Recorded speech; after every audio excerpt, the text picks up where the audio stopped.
Ұрпағымен қуанар әрбір пенде, бір шумақ інім арнап жазам менде.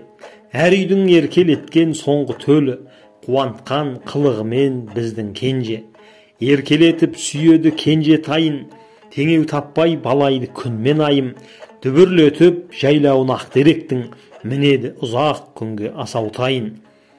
Жеңгелерге атанған ерке қайын, жан бастап жатып ішер қою шайын. Ішпек жемек киімнен таршылық жоқ, алдында қалағанның бәрі дайын. Кенжесі Нұржан ерке біздің үйдің, егесі қуанышты көңіл күйдің. Бойында Алла берген қабілет бар, темір терсек бәрінен ерте сүйдің. Жақсы білім алдым деп айта алмайды, жаман мінез бойында байқалмайды. Ата-анадан алған мол тәрбиесі көңілін үлкендердің қайтармайды. Фура деп аталады айдағаны, ер мінез бойда намыс қайнағаны.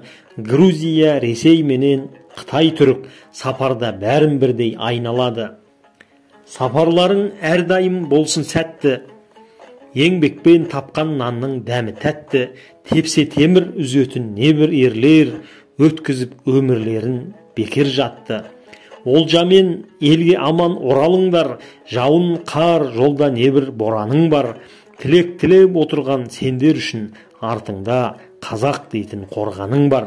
Жүрген жол, сапарларың сәтті болсын, қораң малға, үйің шіркін жанға толсын. Жетістіктің шыңынан көріп сені, дұға тілек анаң қылған қабыл болсын. Сапаршылар өзінше бір жамағат, байлықтың төресі бар ол қанағат. Малды бол, әл-ауқатты қуатты бол, ермесін арттарыңнан тек жаман ат.